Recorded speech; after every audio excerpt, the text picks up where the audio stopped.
Dear students, अस्सलाम वालेकुम and good morning. आज हम हमारे चौथे चैप्टर का दूसरा पार्ट देख रहे हैं, जिसमें हम व्यवस्था तंत्रનું माળખું देखेंगे, स्ट्रक्चर ऑफ एन ऑर्गेनाइजेशन देखेंगे, जिसमें हम व्यवस्था तंत्र की जो 5 किस्में हैं उन्हें पढ़ेंगे।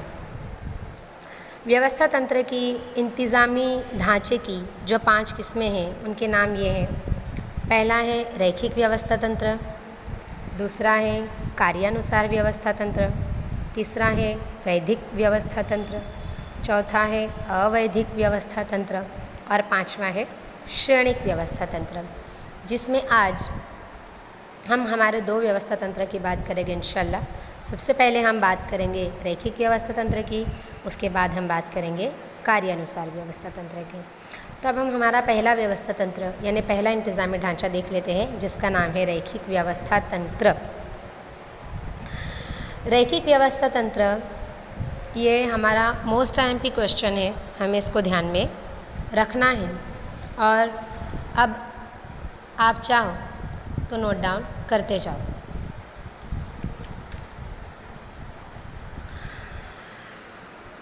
रैखिक व्यवस्था तंत्र ये इंतज़ामी ढांचे का सबसे कदीम ढांचा है और सबसे आसान ढांचा है। इसका इस्तेमाल बरसों से लश्कर में होता था, इसीलिए इसको लश्करी व्यवस्था तंत्र यानी लश्करी इंतज़ामी ढांचा भी कहा जाता है। इसमें हुकूमत का मरकज़ आला सतह होती है। इसमें हुकूमत और ज़िम्मेदारी बिल्कुल सीधी रेखा में होती है, बिल्कुल सीधी सतह में होती है, ऊंची सतह से नीचे की तरफ होती है। इसीलिए इसे रैखिक व्यवस्था तंत्र कहा जाता है। इसमें हर एक कर्मचारी यानी हर एक मुलाजिम अपना जो ऊपरी ऑफिसर होता है, अपना जो ऊपरी अधिकारी होता है, उसे जवाब देने के लिए बंधा हुआ होता है। इसीलिए इस इंतज़ामी ढांचे में आला सतह पर हुकूमत की तादाद ज़्यादा होती है, जबकि निचली सतह में हुकूमत की तादाद कम होती है। अब इसकी बनावट कैसे होती है? इस इंतज़ामी ढांचे में सबसे पहले जो हमारी कारोबारी इकाई है उसको अलग अलग हिस्सों में तकसीम कर दिया जाता। इन अलग अलग हिस्सों के लिए अलग अलग ऑफिसर्स यानी अलग अलग अधिकारियों को चुन लिया जाता। जैसे यहाँ पे आप देखोगे कि सबसे पहले जनरल मैनेजर है, फिर यहाँ पे 3 विभाग बनाए। पहले उत्पादन विभाग बनाया, फिर वहीवटी विभाग बनाया, उसके बाद વેચાણ વિભાગ બનાવ્યો, બરાબર। अब વિભાગીય અધિકારીને તેના પોતાના વિભાગ માટે જરૂરી તેવી તમામ સત્તા આપવામાં આવે છે। अब ये जो तीनों विभाग हैं, उत्पादन विभाग, वहीवटी विभाग और वेचाण विभाग, इन तीनों के जो अधिकारी हैं इनको सारी की सारी हुकूमत दी जाती कि आप जब चाहो तब अपने डिपार्टमेंट में, अपने विभाग में बदलाव कर सकते हो या किसी के काम में भी तब्दीलियाँ कर सकते हो। इसमें अलग अलग विभाग बनाए जाते हैं। उत्पादन विभाग हो गया, वहीवटी विभाग हो गया, वेचाण विभाग हो गया। मतलब यहाँ पे जो इंतज़ाम है उसको अलग अलग डिपार्टमेंट्स में, अलग अलग विभाग में तकसीम किया जाता। इसीलिए इस इंतज़ामी ढांचे को विभागीय व्यवस्था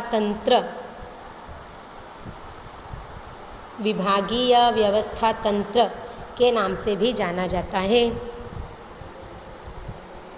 यानी जमातों का इंतज़ामी ढांचा उसके नाम से भी जाना जाता है। अब आप देखो कि रैखिक व्यवस्था तंत्र में सबसे जो आला हुकूमत है वो किसके पास है? संचालक मंडल के पास है ना। संचालक मंडल सबसे ऊपर है, यानी सारी हुकूमत किसके पास है? संचालक मंडल के पास है। अब जो उसूल से मुताल्लिक फ़ैसले लेने हैं वो कौन लेगा? संचालक मंडल लेगा। कौन लेगा? संचालक मंडल लेगा, यानी मुलाजिमों की जो सतह है वो लोग ये सारे फ़ैसले लेंगे। अच्छा, अब ये जो संचालक मंडल है ये जिम्मेदारी और हुकूमत किसको सौंपेगा? जनरल मैनेजर को, है ना। देखो एक के बाद एक, पहले संचालक मंडल के पास थी, उन्होंने जनरल मैनेजर को दिया। अब जनरल मैनेजर क्या करेगा? जनरल मैनेजर अपने हिसाब से अलग अलग विभाग पाड़ देगा। अब ऐसा ज़रूरी नहीं है कि हमारी किताब में 3 विभाग दिए हैं तो 3 ही विभाग पढ़ेंगे, ऐसा नहीं है। हर एक कारोबारी इकाई के कद के हिसाब से ये विभाग 4 भी हो सकते हैं, 5 भी हो सकते हैं, 6 भी हो सकते हैं। ये जनरल मैनेजर के ऊपर डिपेंड करता है कि वो कितने विभाग पढ़ना चाहता है या वो कितने विभाग बनाना चाहता है। यहाँ पे हमारा जो चार्ट है इसमें विभाग को कितने हिस्सों में तकसीम किया है? 3। कौन कौन से? सबसे पहला उत्पादन विभाग यानी पैदावारी डिपार्टमेंट, फिर है वहीवटी विभाग यानी निज़ामी डिपार्टमेंट, उसके बाद है वेचाण विभाग फरोख्त डिपार्टमेंट। अब ये उत्पादन विभाग में 2 अधिकारी बन जाएंगे। सबसे पहले खरीद अधिकारी, बराबर, जो बाहर से रॉ मटेरियल्स वगैरह खरीदना हो वो खरीद के लाने का काम करेगा। फिर उत्पादन अधिकारी जो इस रॉ मटेरियल से कैसी पैदावार करनी है, कितनी करनी है, किस क्वालिटी की करनी है वो देखेगा। अच्छा भाई, जो खरीद अधिकारी बाहर से जो रॉ मटेरियल्स लाएगा उसका जवाब किसको देगा? कारकुन को देगा। अब उत्पादन अधिकारी क्या करेगा? जो पैदावारी ऑफिसर है वो क्या करेगा? एक सुपरवाइज़र रख लेगा। क्या देखने के लिए? कि फॉरमैन और कामदार ठीक से काम कर रहे हैं या नहीं कर रहे हैं, ये देखने के लिए वो किसको पसंद कर लेगा? सुपरवाइज़र को। इसी तरह अब हम दूसरा डिपार्टमेंट देख लेंगे, वहीवटी विभाग। इसमें वहीवटी अधिकारी यानी ये सब निज़ाम रखेगा कि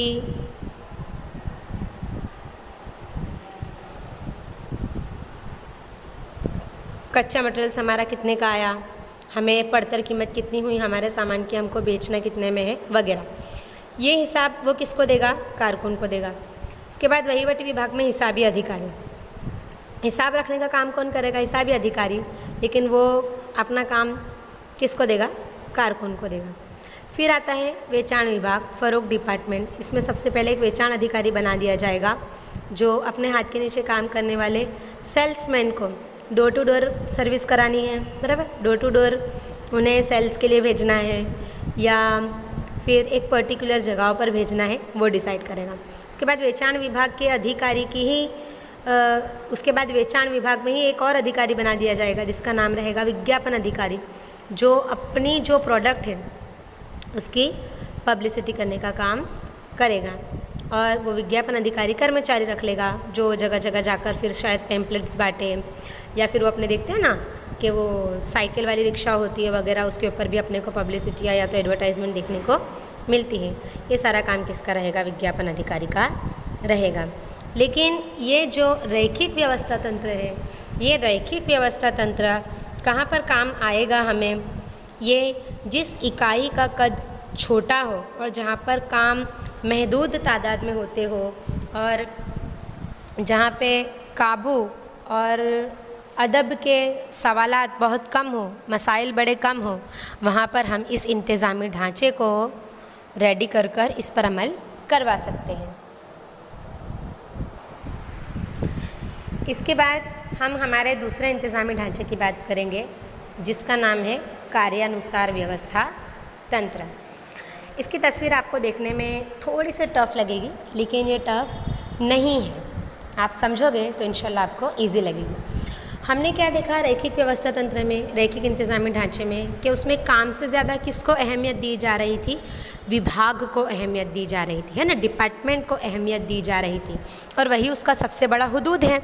अब कुछ उलमाओं ने क्या कहा कि भाई इसमें तो सिर्फ विभाग को अहमियत दी जा रही है, डिपार्टमेंट को अहमियत दी जा रही है, हमें तो एक ऐसा इंतज़ामी ढांचा चाहिए कि जिसमें आप काम को अहमियत दो, है ना। तो काम को अहमियत दी जाए, इसलिए कौन सा इंतज़ामी ढांचा तैयार हुआ? कार्यानुसार व्यवस्था तंत्र, यानी काम के मुताबिक इंतज़ामी ढांचा। अच्छा, इसमें क्या होगा? इसमें जो ख़ास किस्म का इल्म है, जिन एक्सपर्ट्स के पास, उन्हें एक मुकर्रर कामों की ज़िम्मेदारी सौंप दी जाएंगी जिसे कहते हैं कार्यानुसार व्यवस्था तंत्र। इसकी तारीफ़ आप लिख लोगे, मैं फिर से कहूँगी। ख़ास किस्म का इल्म जिन अफराद के पास हो, उन्हें इकाई का मुकर्रर काम और जिम्मेदारियाँ तकसीम की जाती हैं, जिसे कार्यानुसार व्यवस्था तंत्र यानी काम के मुताबिक बनने वाला इंतज़ामी ढांचा कहेंगे। काम के मुताबिक बनने वाला इंतज़ामी ढांचा कहेंगे। पहले हमने क्या देखा था कि रैखिक व्यवस्था तंत्र में अलग अलग डिपार्टमेंट्स बनाए गए थे। फिर उन डिपार्टमेंट्स के नीचे वाले लोगों से वो जो डिपार्टमेंट्स के अधिकारी थे, ऑफिसर थे, वो काम करवाते थे। यहाँ पे ऐसा नहीं होगा। यहाँ पे कार्यानुसार व्यवस्था तंत्र में सबसे पहले एक मुख्य अधिकारी रहेगा, जिसको हम कहेंगे चीफ ऑफिसर। क्या कहेंगे? जिसको हम चीफ ऑफिसर, जो सबसे बड़ा रहेगा, बराबर। उसके बाद 2 डिपार्टमेंट बना दिए जाएंगे। सबसे पहला बना दिया जाएगा वहीवटी विभाग यानी इंतज़ामी डिपार्टमेंट, और दूसरा बना दिया जाएगा कारखाना विभाग यानी फैक्ट्रियों का महकम। ये जैसे आप यहाँ पर ये 2 विभाग देख सकते हो, एक हो गया वहीवटी, दूसरा हो गया कारखाना। अच्छा, अब ये वहीवटी विभाग में जो वहीवटी अधिकारी हैं वो 4 अधिकारी बना देगा। सबसे पहले सूचना अधिकारी कि जो रूल्स वगैरह में जो कुछ भी बदलाव आए हो या कोई भी नोटिफिकेशंस पहुंचानी हो, वो इकाई के हर एक अफराद के पास पहुंचाने का काम करेगा। फिर शिस्त अधिकारी जो हमारी कारोबारी इकाई में डिसिप्लिन मेंटेन करने का काम करेगा। फिर हिसाबी अधिकारी जो हमारी कारोबारी इकाई का सारा हिसाब किताब रखेगा। फिर मार्गदर्शन अधिकारी कि अगर हमारी इकाई में किसी को कोई प्रॉब्लम्स पेश आ रही है, कोई मसाइल पेश आ रहे हैं, तो अगर हम हमारे मसाइल उनके पास लेकर जाए तो वो हमारे मसाइल का हल ढूंढने का काम इनका रहेगा। उसके बाद एक दूसरा डिपार्टमेंट पाड़ दिया गया, कारखाना विभाग बना दिया गया दूसरा डिपार्टमेंट, जिसका नाम है कारखाना विभाग, जिसको हम कहेंगे फैक्ट्रियों का महकम। इसमें सबसे पहले जूथ अधिकारी, एक ग्रुप अफसर बना दिया जाएगा। फिर आएगा झड़प अधिकारी, स्पीड अफसर बना दिया जाएगा कि यानी कामदार कितनी स्पीड में काम कर रहे हैं, है ना, वो देखने का काम करेगा। फिर आएगा गुणवत्ता नियंत्रण अधिकारी कि जो हमारी क्वालिटी का काबू है कि कम से कम इतनी क्वालिटी वाला माल तो हमारा बनना ही चाहिए, ये देखने का काम किसका रहेगा? गुणवत्ता नियंत्रण अधिकारी का रहेगा। और लास्ट में आते हैं हमारे स्मारकाम इंजीनियर यानी मरम्मती इंतज़ाम करने वाले हमारे इंजीनियर। अच्छा, अब ये सारे अधिकारी किस पर काबू करने का काम करेंगे या किसे जिम्मेदारियां देंगे? कर्मचारियों को, मुलाजिमों को और कामदारों को। और मुलाजिम और कामदार इन अधिकारियों की वजह से ही एक दूसरे से जुड़े हुए रहेंगे। लेकिन हमें एक बात ध्यान रखनी है कि काम के मुताबिक जो हमारा इंतज़ामी ढांचा है, इसमें पूरी की पूरी सत्ता या हुकूमत किसके पास है? मुख्य अधिकारी के पास है। इसके बाद हम देखेंगे हमारा तीसरा इंतज़ामी ढांचा, जिसका नाम है वैधिक व्यवस्था तंत्र यानी रस्मी इंतज़ाम। उर्दू लिख लेंगे इसका, रस्मी इंतज़ाम। पहले इसकी तारीफ लिख लेंगे हम। એકમના સંચાલકો દ્વારા નિશ્ચિત ધ્યેયને સિદ્ધ કરવા માટે વ્યક્તિ અને કાર્ય વચ્ચેના સંબંધોનું જે વિધિસર રીતે માળખું સ્થપાય છે તેને વૈધિક વ્યવસ્થા તંત્ર કહે છે। ઉર્દू लिख लेंगे। इकाई के मुलाजिमों के ज़रिए, इकाई के मुलाजिमों के ज़रिए मुकर्रर मकसद को हासिल करने के लिए, मुकर्रर मकसद को हासिल करने के लिए अफराद और काम के बीच, अफराद और काम के बीच जो रस्मी ढांचे का क़याम किया जाता है, जो रस्मी ढांचे का क़याम किया जाता है, उस ढांचे को वैधिक व्यवस्था तंत्र या रस्मी इंतज़ाम कहेंगे। हमें एक बात ध्यान रखनी है, आप अंडरलाइन कर लो कि रैखिक व्यवस्था तंत्र और कार्यानुसार व्यवस्था तंत्र ये वैदिक व्यवस्था तंत्र की ही दो किस्में हैं। हमने अभी जो ऊपर दो इंतज़ामी ढांचे देखे, रैखिक और कार्यानुसार, ये दोनों किसकी किस्में हैं? वैदिक व्यवस्था तंत्र की, यानी रस्मी इंतज़ाम की किस्में है। तो अब हम इस रस्मी इंतज़ाम की खुसूसियात देख लेंगे कि इसकी खुसूसियात क्या क्या है। सबसे पहले इसकी खुसूसियात है वैदिक माड़खू, यानी इसमें आपको एक रस्मी ढांचा रेडी करना पड़ेगा, आपको उसी के हिसाब से चलना पड़ेगा। फिर अपरिवर्तनशील, कि आप इसमें बदलाव नहीं कर सकोगे, एक बार आपने जो ढांचा बना दिया फिर आप उसमें बदलाव नहीं कर सकते। ऊपर थी नीचे सत्ता नहीं सौंपड़ी, हमने रैखिक में भी देखा, हमने कार्यानुसार में भी देखा कि इसमें सत्ता हुकूमत जो थी वो कैसे आ रही थी, ऊपर से नीचे की तरफ आ रही थी। फिर मोटू कद के ढांचे का कद कैसा होता है? बड़ा होता है। चौकस संबंधों कि यहाँ पे जो मुलाजिम है उनके आपसी जो ताल्लुकात है वो कैसे होते हैं? मुकर्रर होते हैं।